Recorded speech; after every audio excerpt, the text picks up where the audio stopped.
de Dieu, angoissé par ce que le Père lui a révélé, qu'il allait affronter dans les prochains instants, il appelle les apôtres, il leur dit, venez, priez avec moi.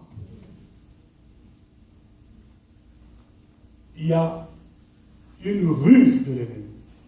Vous comprendrez pourquoi j'introduis mon message aujourd'hui pour cela. Il y a une ruse de l'ennemi dans la vie d'un chrétien, c'est de te dire, je m'auto-suffis. Je me suffis à moi-même. Dès que cette pensée-là rentre en toi, tu viens de faire un premier pas vers la voie de la destruction. Parce que Dieu qui crée, dès qu'il voit le premier être, Adam, Dieu trouve que le premier être, Adam, ne se suffit pas en lui-même. Dès la création, Dieu dit, il lui faut un être qui lui est semblable. L'Église de Dieu est l'épouse du Christ. Je peux me permettre ce parallélisme entre le récit de Genèse et la vie de l'Église. Je dirais que l'Église a besoin de Dieu. L'Église a besoin de son époux, le Christ. Mais quand le Christ enseigne au sujet de la vie, à travers l'apôtre Paul, au sujet de la vie à deux, il dit, Marie, aime ta femme comme le Christ a aimé l'Église. Donc il y a toujours un parallélisme entre les desseins divins et la vie sur terre. Or, dans la vie sur terre, le Christ établit que deux valent mieux qu'un. Deux valent mieux qu'un. Dans le combat de la vie chrétienne, on a toujours besoin de quelqu'un d'autre. Alors moi, je ne me gênerai pas de dire, à la lumière de la parole de Dieu, priez pour moi. Quand vous vous réveillez le matin, Seigneur, nous recommandons le pasteur Jacques entre tes mains. Ça, je ne m'adresse pas seulement à ceux qui sont dans la vie, mais à tous mes fils spirituels et à toutes mes filles qui écouteront ce message. Nous arrivons à une phase où nous voulons franchir une étape de combat dans ce que Dieu a destiné pour moi dans le ministère. Les choses qui ont été préparées depuis les temps anciens. Et je ne me gênerai pas de dire, Église de Dieu, priez pour moi. Parce que je sais que la victoire arrive. Quand la victoire arrive, l'armée de l'ennemi s'élève aussi. La prière. Les bien-aimés aussi ont demandé des prières. Les serviteurs de Dieu ont demandé des prières. Nous voulons faire de ce ministère, non pas seulement un ministère où on consomme le local, comme la politique américaine, consommer américain.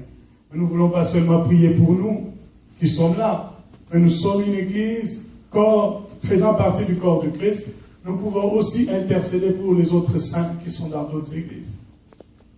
Je veux qu'au début de l'église comme ça, vous compreniez quelle est la vision du pasteur Jean. J'aime l'église locale, mais je ne renie pas que j'appartiens à un corps. Tout ce que je ferai dans l'église locale doit bénir l'église locale, mais j'ai aussi un œil sur le corps du Christ. Est-ce qu'il y a d'autres saints qui ont besoin de nos prières? J'amènerai les sujets à l'église. Prions pour les églises de Dieu. Pour l'instant, je demanderai dans nos vies, prions pour l'église ADC du pasteur David Bolomé. Ils ont besoin de nos prières. Ils traversent aussi des moments difficiles. Il dit, pasteur, mets-nous dans nos prières et parle aux saints, priez pour nous. Quand un bien-aimé vient vers toi et dit, prie pour moi, c'est qu'il reconnaît que Dieu peut t'écouter. Quand Dieu peut t'écouter, donc Dieu peut agir. Amen. Donc, dans nos prières de la semaine, soutenons le pasteur David Bolomé et l'église ADC, une église sœur qui est venue plusieurs fois nous encourager dans les réunions à travers les choristes, les chants. Quand ils traversent un temps de vent, ils ont aussi besoin de nos prières. Ce qui est merveilleux dans l'œuvre de Dieu, c'est de savoir s'oublier. Je disais à quelqu'un, une des grandes choses que Dieu m'a faites dans ma vie, c'est lorsque j'ai oublié de prier pour moi, j'ai prié pour quelqu'un d'autre. Quand tu oublies tes problèmes et que tu penses à quelqu'un d'autre, le Seigneur se souvient de toi. À cause de quoi? à cause de la fidélité. Dans notre série sur marcher avec Dieu, nous avions dit que nous faisons des pas sur la voie de l'excellence. Et dimanche dernier, on s'est attelé sur la loyauté, qui était une des clés de bénédiction. La loyauté envers Dieu, la loyauté envers l'Église locale, avec ses leaders, envers son pasteur, son Église, la loyauté dans nos relations amicales, la loyauté aussi dans notre vie de couple. La loyauté sur le plan professionnel, ça a toujours été une clé de bénédiction. On avait établi que Daniel était loyal au roi babylonien, mais le niveau de la loyauté qu'il témoignait au roi babylonien, qu'il a recruté et engagé comme fonctionnaire, ne peut pas surpasser la loyauté qu'il a à l'égard de Dieu. En toute chose, le barème de référence, notre point de référence, c'est Dieu. Tu réfléchis toujours de ce que je dois à mon ami, à mon frère, comme fidélité, comme loyauté dans notre relation. Est-ce que je suis toujours en harmonie avec mon Dieu? Parce qu'il peut se faire que quelqu'un te demande de faire quelque chose, par loyauté pour lui, tu veux le faire, mais c'est en contradiction avec la parole de Dieu, les directives de Dieu ou le plan de Dieu pour ta vie. On a déjà entendu dans nos vies des gens dire « Mais c'est mon meilleur ami, je ne devais que lui faire plaisir. » C'est lui qui marche avec Dieu. Il arrive à un niveau de maturité tel que, continuellement, il se dit « Quoi que je fasse, si la chose me met en compromission à l'égard de mon Dieu, je dois laisser tomber la chose. Parce qu'il faut que je fasse d'abord plaisir à Dieu. » C'est comme ça que je disais que la loyauté de Daniel a dépassé toute la science et des magiciens des Babyloniens. À cause de sa loyauté, le roi était déjà penché pour être en faveur de Daniel, même si les complots étaient là. On faisait tout pour le faire tomber. La loyauté de Daniel criait devant le roi, mais la loyauté de Daniel aussi envers le Dieu de ce père criait devant le trône de Dieu. Si bien que Dieu vient à sa défense. Dans toutes les situations de la vie, il arrivera à un moment donné, tu es démuni de défense. Tu n'as plus de moyens de te défendre. Qu'est-ce qui va crier vers le trône de Dieu? La fidélité. Jusqu'à quel point tu étais fidèle à Dieu? La Bible dit, il est un Dieu qui vient au secours de ceux qui lui sont fidèles. Fidèles. Alors on va enrichir un tout petit peu la fidélité aujourd'hui, mais aussi les 4 clés, les 4 recommandations pour ouvrir la porte à l'excellence, et je vais l'appliquer vraiment comme directive pour l'Église. Si on revient à Daniel, on verra que dans le livre de Daniel, il y a eu un moment où sa foi était testée. Daniel interprète des songes. Il a un esprit, l'esprit de l'Éternel étant sur lui, Daniel, il est capable de sonder ce que les gens ne voient pas. Il interprète ce qui est élevé à la sagesse humaine à cause des dons du Saint-Esprit qui sont en lui. Mais étant en Babylone, pour que le don grandisse, continue à être opérationnel, Daniel a fait le premier test qu'on a vu dimanche dernier. Le premier test, c'était de choisir qu'est-ce qui est digne d'approbation.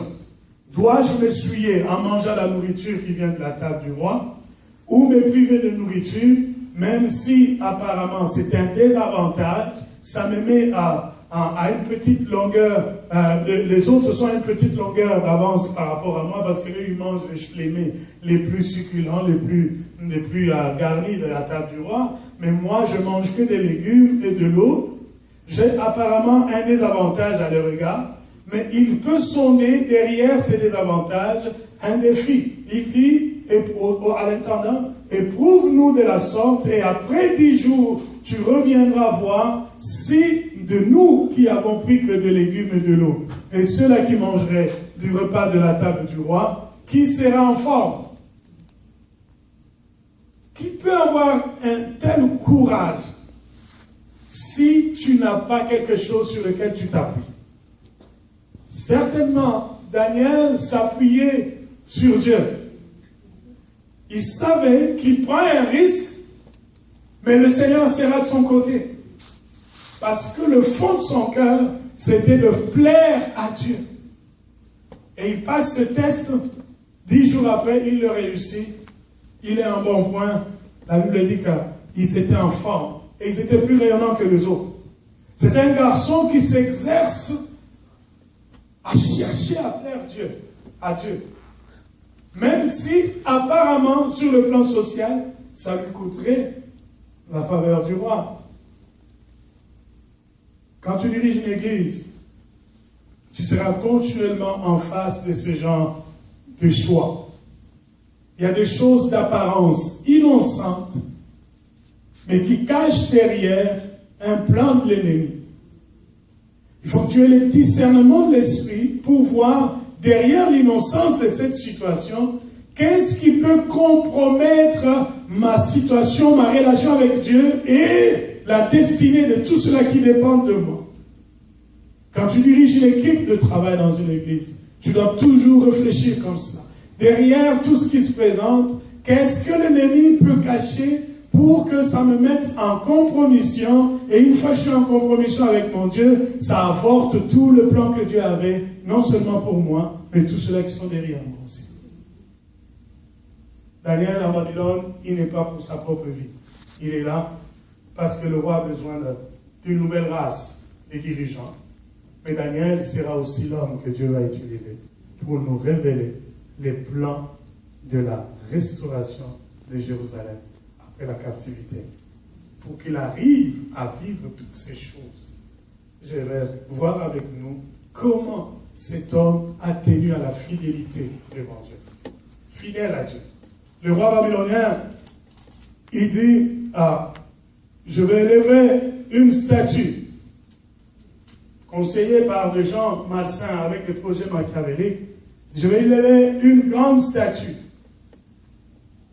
ma statue, qui représente ma gloire, ma grandeur, mes réussites, mes capacités, ma plus grande forte armée. Une statue imposante. Tout le monde, de où que tu sois, dès que tu entends la trompette sonner, tu te prosternes à la direction de la statue. Tu dois la voir. Les gens mal intentionnés ont mis cette pensée dans le cœur du roi, mais qui avait aussi une certaine amitié avec Daniel. Mais poussé par ce genre, il a signé le roi, le décret est signé, promulgué. Alors là, c'est la panique. Tout le monde doit obéir. Les amis de Daniel ont appris la chose. On leur a dit, vous devez vous prosterner devant la statue. Quand on sonne, vous vous prosternez. La Bible dit que on sonna de la trompette. Les 3 amis de Daniel ont entendu la trompette sonner, comme le reste du peuple. Les 3 amis de Daniel savaient aussi que la statue se retrouve à tel endroit, comme le reste du peuple. Mais ce qui fait la différence, c'est comment tu gères ce que tout le monde voit. Comment tu gères la situation à laquelle tu es soumise comme le reste du monde. Ce qui fait la différence, c'est la relation que tu as avec Dieu t'impose de vivre différemment des autres.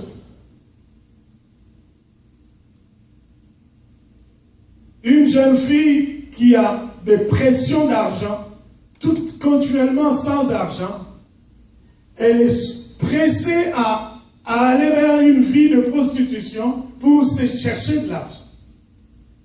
Un jeune homme continuellement dans des crises d'autorité, de manque de référence, dans le vide d'orientation, il est pressé par des pensées d'aller rechercher un refuge. Il peut trouver le refuge dans la drogue, dans la boisson, dans l'alcool et dans toutes sortes de vies mondaines, parce qu'il cherche un refuge. Mais toi, enfant de Dieu, tu es soumis aussi aux mêmes pressions, aux mêmes problèmes. Tu peux avoir les mêmes difficultés. Qu'est-ce qui fera la différence? C'est la réflexion de Shadrach, Meshach et Abednego et de Daniel. Daniel 3, verset 16. Shadrach, Meshach et Abednego répliquèrent au roi Nebuchadnezzar, « Nous n'avons pas besoin de te répondre là-dessus. Si cela doit être notre Dieu que nous servons, peut nous délivrer. Il nous délivrera de la fournaise ardente et de ta main, ô roi. Menace, si vous ne vous prosternez pas, regardez la fournaise ardente, elle est là. Vous serez jetés dans la fournaise et vous mourrez. »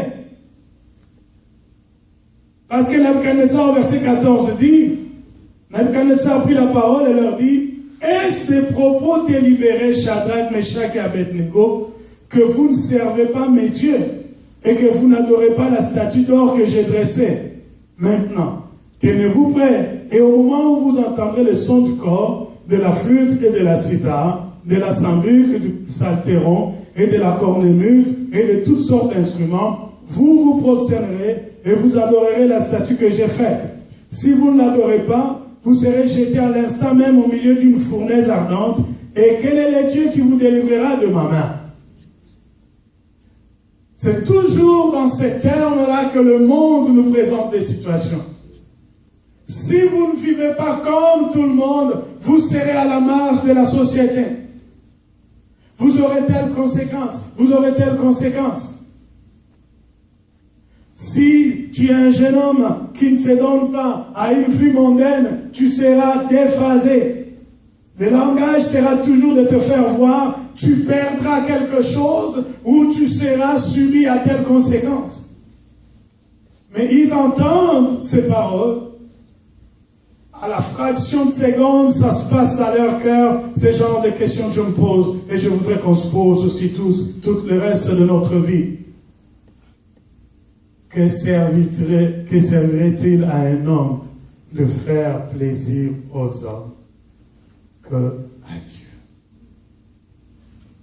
Jésus-Christ arrive et dit, que servirait-il à un homme de gagner tout ce qui est sur la terre et de perdre sa vie? En fait, c'est à quoi on expose nos amis ici, c'est la perte de vie. Si vous ne vous prosternez pas, vous perdrez ceci. Vous subirez cela. Et ils disent au contraire, nous n'avons même pas besoin de te répondre là-dessus. Quelqu'un dit, il y a des sujets qui ne font plus débat. Il y a des sujets qui ne font plus débat dans ma vie. Je n'ai même plus à établir, à placer une table et inviter les gens qu'on discute là-dessus. C'est réglé dans ma tête. Ma vie, c'est l'œuvre de Dieu. C'est réglé en moi. Je servirai Dieu jusqu'à ce que je mourrai. Tu peux venir me présenter tout ce que tu veux. Ça ne fait plus débat. C'est réglé pour moi. Pour Shadrach, Meshach et Abednego, ils disent au roi, nous n'avons même pas à te répondre là-dessus. Parce que nous savons que la clause est déjà fermée pour nous. Il n'y a pas une deuxième option, il n'y a qu'une seule option. L'option, c'est d'adorer Yahvé et Yahvé seul. Les hommes fidèles à Dieu ont déjà établi des balises de leur marche dans leur vie.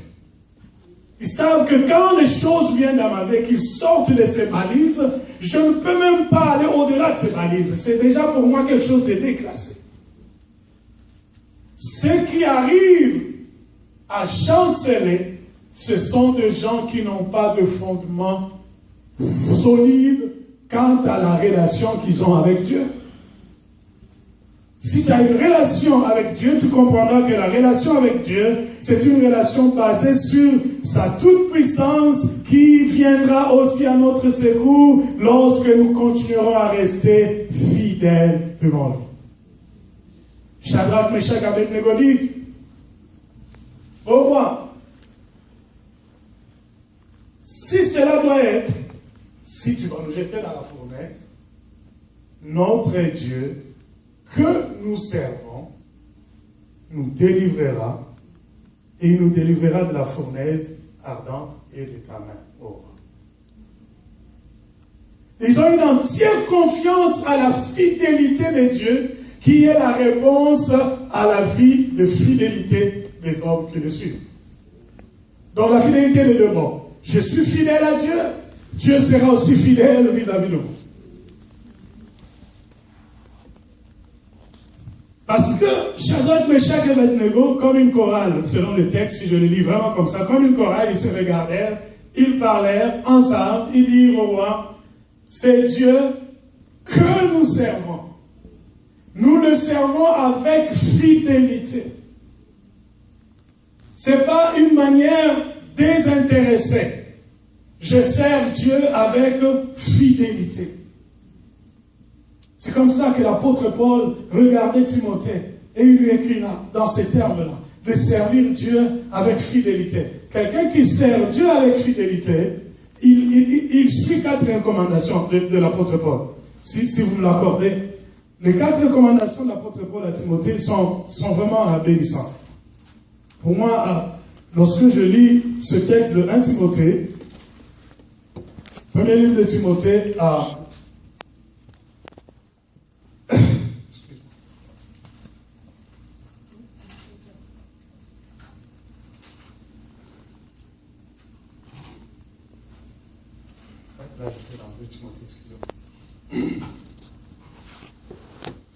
Timothée chapitre 4. Il commence par le verset je commencerai même à partir du verset 6. En exposant cela aux frères, tu seras un bon serviteur du Christ Jésus. Quelqu'un dit un bon serviteur. Donc les 4 recommandations qu'on doit saisir cet après-midi pour être un bon serviteur. En exposant cela aux frères, tu seras un bon serviteur du Christ Jésus. Nourri des paroles de la foi et de la bonne doctrine que tu as exactement suivie. Première recommandation. Il faut que tu fasses de la parole de Dieu une nourriture pour toi. Tout le monde sait que la nourriture est vitale. Celui qui ne mange pas, il mourra. Si tu ne manges pas, même si tu es plus gros que moi, tu finiras par fondre et mourir. Je bénis Dieu. L'apôtre Paul écrit ces choses. Lui-même, il a déjà eu un vécu avec Dieu. Il est vers la fin de son ministère. Il commence à faire des lettres. Parce qu'il n'a plus la liberté de mouvement. Comme avant. Mais qu'est-ce qu'il a conservé en lui? Une expérience de relation intime avec Dieu. Et il le bâtit sous forme de principe qu'il donne à Timothée. Comme un bon serviteur, tu dois apprendre à te nourrir de la parole de Dieu. Donc la fidélité dans la communion avec Dieu commence par la communion avec la parole. Mission d'Adonai a comme un des piliers de la vision la connaissance de la parole. Beaucoup de gens ne comprenaient pas quand je commençais. Je peux bien faire un bon évangéliste, multiplier les croisades d'évangélisation, des grandes réunions de miracles et de guérisons, je peux bien le faire. Et je connais la grâce de Dieu qui marche avec nous. Mais c'est une très mauvaise, une vision courte de ce que c'est une église. Quand tu ne bases l'église que sur les manifestations. Parce que la mission de l'église n'était pas, premièrement, les manifestations. Lorsque Jésus parlait de disciple-là, lorsqu'il parle de disciple-là dans Luc, dans Matthieu et Marc en parlent, il les met ensemble. La mission de l'église était aller faites de toutes les nations mes disciples. Disciple, c'est celui qui est au pied d'un maître. Et dans le mot disciple, il y a la racine de discipline. Il y a la régularité, la constance et l'observation de l'orientation. Le disciple, il est toujours au pied d'un maître, d'une manière régulière, constante, et il suit une orientation.